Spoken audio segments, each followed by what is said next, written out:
damage. I love production. They're like, I don't know, like, what is Dove going to pick this time? So it's a lot of magic damage, and because Ryze can actually build Fimbulvinter, and we've seen that build several times here in the LCK already, he becomes fairly tanky, and it becomes very difficult to deal with him in the side lane and kill him. And if you have the ability to rotate quickly with a Karma, Jinzhao, Zoe, even at range, we'll probably have to go for that. We're going to jump into game number 1, as Nongshim will fight up against Liv Sandbox for match number 7.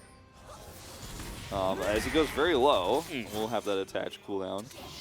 But it's going outside of the... Oh. Okay. Exchange. Rocco's in a bit of trouble here. Xinjiao very good at trading. Closer going to get the first rotation. Dread is going to get knocked up, flashed on top of by Krocko. Didn't look like Dread had any cooldowns left available, and he was kind of just waiting to die, and down he does go. He resets for free, and guess where Krocko is? He's pushing up. Oh, another trade here as Kale is in a lot of trouble, but now Envy trying to frontline for him, takes a lot of damage himself, is going to eat that W, the Deadly Flourish from Ghost, and gets shot in the face. People were really not high on Dove playing this top. As now, look at this, Krocko's over here, he drops Rift Herald, and Kana has to know he's here, because who dropped Herald? It's just way too much damage coming out here. Does not matter that Dread is around. A lot of damage now onto Krocko, but it's not quite enough. He's trying to get in there. As will he even kill him? Finally he does, but he takes his own life for it. Liv Sandbox do get the 2-for-1. Oh man, this is starting to really become such a big macro gap between these two teams. Now, and so the woes continue here for Nongshim, but they are grouping up now and trying to actually force some objectives by kind of war of attrition. They're a little bit slow on this rotation over to the Drake, however, Kana is collapsing in. And Yumi Talon is really annoying to deal with. I mean, Dread is basically just ice skating around them all. BDD trying to frontline here, maybe a little bit too far forward, as now we're going to have Dread going in, though. Maybe well baited, as Dove, though, is also not going to go down. Peter gets extremely low, but hops onto the back of Ghost, as now frontlining here is Closer. Going to pick up that flash, but isn't able to do anything with it, as he will be the first one to go down. Finally, things go very well here for Nongshim in a real straight-up objective exchange. The reset there on the Herald means that they're going to have to start that one from scratch. But they do win the fight. They push Kale out here. And look at BDD's health. He was down to less than 1 bar there. You got to respect that Ryze power, you know, at this stage of the game. It's going to be an Immortal Shield Bow cooldown for this team fight. He's going to have to teleport in, but he will not have that, which is actually pretty critical. Victor flank here for BDD, needs to get into range. The flash, and look at this, Ghost is just all alone in the front line, and he immediately gets rooted down by the Ryze. Easy catch for Dove. Has to use his flash, but it is immensely worth it. Nongshim are really grasping at straws, trying to make these plays happen, because in this neutral game between objectives, their composition isn't great at team fighting, but they are good at looking for picks. Well, you don't have your ult this time around, and you do not have your flash either, Dove. You are dead meat. As the follow-up gang comes in. Again, Talon Yumi, it's extremely obnoxious. Talon has flash, build all the items all the time in every single situation. Yeah, I feel like this might be one of those. I am kind of leaning with you on that. I would have liked the Void Staff here, but Dread going in. We're going to have to see how this one goes, as the Yumi on top of Dread, making this so easy, but Krocko, pretty unkillable. Takes a while to take him down. He does go down in the end, though, as Kale is still here, trying to just help his teammates that are TPing into their death. And he goes down as well, as BDD is just doing way too much damage here in the front, as well as Kana. They were just catching them. An opportunity to try to catch Nongshim here if Kana stays too long. Okay, trying to, you know, Krocko's trying to be relevant at this point in time. And yes, we will have a sleep onto Victor. And there's the damage. I mean, he barely does anything. The Chaos Storm comes in, and it's doing more to the enemy side. Envy even in trouble here, as he will at least have some doubt to block that one. But it's going to be double inhibitor on the first Baron play of the game. And Liv Sandbox kind of just falling apart at the seams. That's a Victor surviving without Crown, mind you. He's still able to get out of there to actually hit their targets if you don't have vision control, if you don't have map presence. All right, here we go. Kana over the wall. As Liv Sandbox, it's almost like they didn't expect this fight to break out, as now Dove is going to be left alone. He does not have a flash. He's got a Karma, but he's just going to get blasted in the face by the collateral damage No hope for him as even Closer has to flash away, and that is a really deep teleport. This might just be the end of the game. Kana's looking to take names behind enemy lines as flashes will come in. Peter gonna soak up that sleep from the Zoe as Nongshim are just, man, they are ruthless, still just going for more and more. Ghost will survive here with a sliver of health. And can we go back to when they were winning? Yeah, because they looked great then. We've seen them recover from behind, but not. That was at the beginning of the game, not the end. Yeah. As Closer's absolutely dead. He doesn't have his flash here. Down he will go. Krako has survived so many times because he's Shinjao. And even then, I mean, Kana's hunting for him. Kana's just trying to kill the Nexus at this point. Yeah. He's like, I'm ready for game 2. And, I mean, Dread has been so oppressive. Once Nongshim had vision control, he has caught players several times this game. He's a 3-2-5 Talon. It's not the best scoreline. It's not the scoreline that makes you get hyped, but it's good enough. He's doing his job extremely well in this mid to late game. Yeah, there's some pieces for Nongshim. I'm not even going to have time to mention it as everybody's just being blasted in the face, as we do see it from both the Talon and the Graves. As Ghost is just having fun at this point in time. The game will now end as BDD trying to up those damage numbers if he possibly can. But they should be able to take down the Nexus and take game number 1. Dread will go down, actually, as Krako will get the shutdown there. But Nongshim will run away with game number 1. Hopefully Joker, the coach, can kind of run them through that one. BDD had some insane damage numbers. As Victor was wont to do, and you pointed out, I'm pretty sure our analyst carpet or whatever they're calling it today over there are going to be talking about that missed flash from Closer that you pointed out, where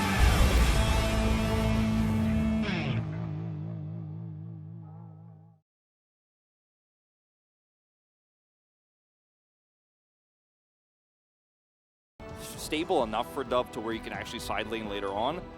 But I mean, looking at these two comps with a Viego, Akali, Ezreal, and then on the other side with the Diana, Aphelios, and the Wombo combo you were talking about, like, I feel like this game doesn't go any way but one-sided. There's like no way this game is close. There's no way the team fights look close. Like, it's going to be like screams top lane, right? So let's jump into this one. So we are going to be heading on to the Rift. No more Tryndamere. No more Rise for Dove. He will be playing Camille. Yeah. Would tend to agree there. Closer also getting a little bit more feisty with his trades in the mid lane. Both junglers have not visited a lane yet. They're just full clearing once again. Each guy got a Rift Scuttler. Nobody's moving towards that first Drake just yet. Yep. A lot of power on the bottom side of the map, obviously, with this Ezreal, Leona early on into the Aphelios. As, bad trade. Yeah, there's a trade in the jungle, too. So one-on-one, and Liv Sandbox are losing both of them, it looks like. The flash comes in, BDD gets a solo kill, and Dread gets a solo kill. The two of them picking it up at nearly the same time. Kana, not wanting to be left out, is also trading aggressively. And Nongshim start off strong. I mean, we just had side of Nongshim. As a Closer, he just stepped too far forward. This time around, though, he is level 6, and he's going in. He wants revenge, but instead he's just going to get bopped on the head. As now we're going to have Dread up against Krako once again. Goes into that Orianna form, but that is not going to help him out too much. As with the red buff, Dread will easily take down the kill. And yet again, the duo of jungle and mid come ahead here for Nongshim. It's an extremely... The Rift Herald fight, where I was talking about the marbles crashing, doesn't even become an issue. As see, Closer thinks he has the execution here, but the perfectly timed ult from BDD as Dread goes through buys him just that extra second he needs. And of course, Dread can just use his Q to attach to Krako, so there's no way out. Even though Krako's on a Viego, he can't get over that wall. It's not going to happen. And you can see how hyped BDD is, and it's great too because BDD's... I think he made a bit of a joke there, but I'll hold that thought. Okay, here is Dread again, and this guy just seems to be everywhere. I mean, you can't get away from him. Just jumping in, and guess what? Guess who's here again? Dread is here again. Of course it is. Everybody knew that was watching. As Kyle is going to get in here, but immediately gets knocked up. What a nice play, actually, by Peter. Immediately gets that on the perfect angle. Double kill for Dread. Guys, I don't know what to say. This game is over. 12 minutes. That's about all you can say now, as Krako's gonna go down. That's a triple kill, a deny on the teleport. Who teleports on that though? Also, like this is a mental boom, as we call it. This is an official mental boom. I think I'm certifying it right now. Like, sign the papers. Yeah. Yeah. BDD is like, okay, try it. I have ult, by the way. Now, the reason why Closer's doing this is actually for the first time, Krako's the one who they don't have vision of, but it still doesn't connect the flip. Nothing is going right. Yeah. He went Proto Belt as well, which means like no Rift Maker or anything like that, so it gives him the extra mobility. But he's not really going to be able to break through the stats that BDD has. The pure health, the pure level advantage, and the Merc Treads, it's just way too much. Now, the more it goes on, I'm talking like in 20, 25 minutes from now, if somehow Live Sandbox's Nexus still stands, like then we can have that conversation. Okay, this is a one-way, but no. BDD's here, actually it's not. Yeah, I mean, BDD's here, and they're just lining up for the ultimate, but actually it basically does nothing. It's not really enough damage that comes through. Closer is going to follow up, but BDD is still at full health is really the issue. Doesn't matter if his ultimate doesn't do the majority of the damage. Peter's getting in there. He's making stuff happen. Good job, Peter. Well done. I love the effort. Yeah, Nongshim are doing a great job, actually, of playing with the lead. We saw Fred at Brion have a little bit of trouble with this yesterday, where they even had a lead in game number 2. They had moments where, you know, they were ahead, and it took them forever to end game number 1 as well, even though they had a huge draft gap, and they were very far ahead. Nongshim know what to do. They move in as a team, deny all the vision, start the Baron. And they're like, okay, if you want to fight us, we can peel off of that, we're going to kill you immediately. This is definitely also the, you know, the asterisk that this is the most one-sided like winning comp you could almost ever have. Envy, get out of there. Yeah, lots of flashes coming in, and Dred's just not going to let them get away. He is here once again. Wouldn't be surprised if he picks up the player of the game for the second time in a row. Yeah, I think that makes it even more obvious that he'll pick it up because BDD was his only competitor in that facet. Oh yeah, only competitor. And there's the Gravitum. This is just you got tragedy. this, Wolf. Yeah, there he goes. Oh, Peter missed. Come on, Peter, you're better than that. That's like that bad comedy in the Marvel movies. Okay. I thought the new Spider-Man movie was okay because Tobey Maguire was there, and that's the Spider-Man I grew up with. So. I didn't watch it. Oh, sorry if I spoiled that for anybody. No, but it's been okay. out for a while, you know. Like, he does appear. What else? I mean, I think that might be it. Then he lands in a realm warp. Yeah. And then he takes the Hextech portal. Okay, but besides that, that's about as far as that's about as far as you go. could. Yeah. I think if all that other stuff happened, maybe Diana wouldn't have been able to follow. But in that case, he was. And it was a microcosm of what we were talking about with this comp, where it's like, okay, one guy got in there and pressed his button, so everybody else could press their button, right? We saw the collateral damage immediately just layer on top of the Moonfall, and you were basically just immediately getting wombo combo of the two of them. As here comes Peter once again, gets that exhaust down. Excellent play from Peter. As we do have the Shockwave coming in, as they are just going to blow them all to smithereens. This is about Live Soundbox's best fight of the game, and you know, that's telling you a lot about how this game did go here, guys. 25 minutes in, we do have Closer left. That's going to be the immediate shield reaction coming in from Peter. Gives him the thumbs up. So well played by Peter. Cannot believe that he is a rookie, and this is his first LCK game. Congratulations to Nongshim. They're going to pick up the 2-0. Peter will sacrifice his life. Well done there as well, and Closer will survive. 2-0, Nongshim take the win. Yeah, and Connor was like, Closer, man, what happened to you, man? Because obviously they're ex-teammates. Yeah. What happened to you? Ooh, those are some yikes damage numbers on the side of Live Sandbox. You know, one other point to make is that, unfortunately, Live Sandbox kind of have a reputation from last year of kind of all of a sudden dropping the ball out of seemingly nowhere. That is true. They did that.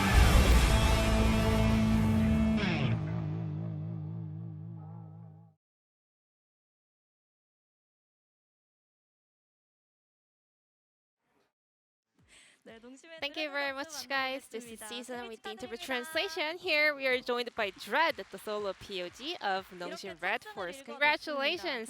This is your first victory. How satisfied are you with your performance? Pretty much, but you know, the last series was too bad, so I still have a lot of regrets about that match. Yeah, a lot of people were actually concerned about Nongshim's teamwork after that first match. What was the biggest issue? I think we didn't have good teamwork, and we are still in the middle of their process, you know, synchronizing our plays, and we are improving by playing a lot of screams. And also, we had the starting lineup from Nongshim Bradford. It was Peter's debut match here in the LCK. I think Effort and Peter both have a lot of strengths, but Peter was the one that we needed at the moment. Then what kind of strengths does Peter have? I think the coaching staff will know, to be honest.